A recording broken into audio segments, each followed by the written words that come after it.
A few days ago, I was watching a video where the individual suggested that you could solve your stair squeaking problems by installing a screw. If you have carpeting, you can just simply drive the screw through the carpeting. And they're right, I've done that before. However, by the time you finish watching this video, you're going to have a little better understanding of exactly where that screw might need to be positioned.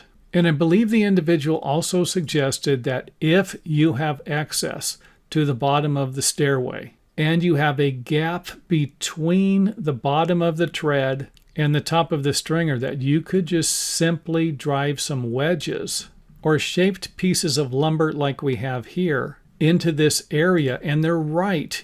You can usually solve this problem by preventing the treads from moving. Keep in mind that most squeaking stairs are going to have something to do with the lumber moving. And if that lumber is moving here, you're going to have a noise from the back of the tread, front of the riser. And that might require some type of a fastening device like a screw to prevent the tread from going up and down and rubbing on the front of the riser. And this is going to happen in the area between the stringers. Most of the time, it's not going to happen right here. However, it can happen there. Got to point that out, especially if you have a gap. The gaps are usually created by the stringer shrinking. And if you don't have any carpet, you can usually find the stringer and drive some screws through the top of the tread into the stringer to solve this problem. So there you have two ways to solve the problem. And as the individual suggested in the other video, is that we can use a screw. We can just simply install the screw through the carpeting and then simply move some of the fibers of the carpeting over to cover up the top of the screw. Now, here's the problem I have, and it's probably going to be the problem you're going to have, is that you don't know where the stringer is going to be located. Is it going to be located exactly in the center, or is it going to be off just a little bit? And to give you a little more insight on this, let's go ahead and remove the carpeting and then take a closer look at the padding. The padding is usually going to wrap around the front of the tread, and you're going to have carpet tack strips located over here. And the carpeting over here is either going to continue and roll up, or it's going to be cut in sections where you're going to take the back of this section and tuck it into this area here. Same thing down here. You're going to take the bottom of this piece and that will go in this area. So we're going to kind of take both pieces of the carpeting at the top and bottom and then shove them into this area. And again, I'm not about to suggest this is what you're dealing with. I'm just trying to provide you with another possibility.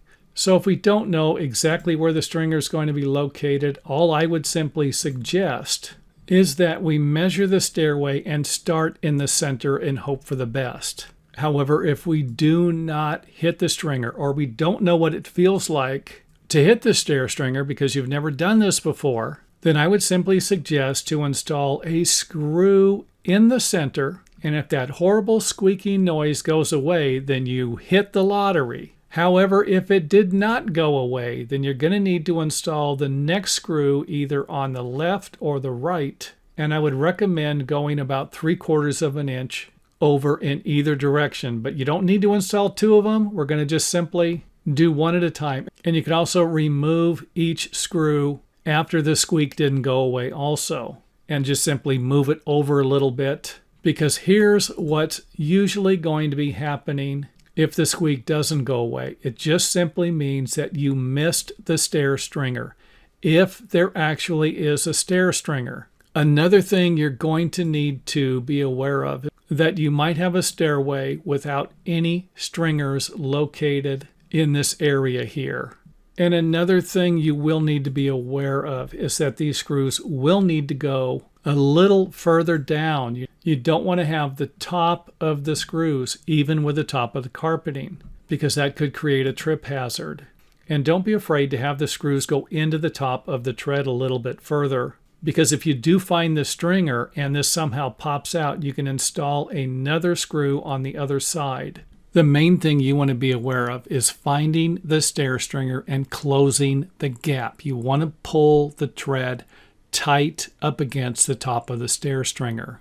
and then either removing the screws that missed the stair stringer or adding a few more screws once you have found the stair stringer. And as long as the tread is no longer moving, it's not going up and down every time you step on it, you don't really need to worry about any of the screws that didn't hit the stair stringer. And the last thing I want to make you aware of is that stairs wider than 36 inches might have two stair stringers located in between the stringers on the outside, suggesting that you're not going to find it with a screw in the center. You're not even going to be close. So again, stairs that are wider than 36 inches or stairs that are definitely wider than 40 inches, it might be using 4 stringers in a situation like this instead of 3 stringers in a situation like this. So the moral of this story is that you're not always going to be able to just grab a screw and drive it through the carpeting, especially if you're dealing with a design that doesn't have any stair stringers in the center, or a stairway where the stringers were not installed in the center and might be off an inch or more on either side of the center of the stairway, or you might be dealing with a stairway with more than 3 stringers.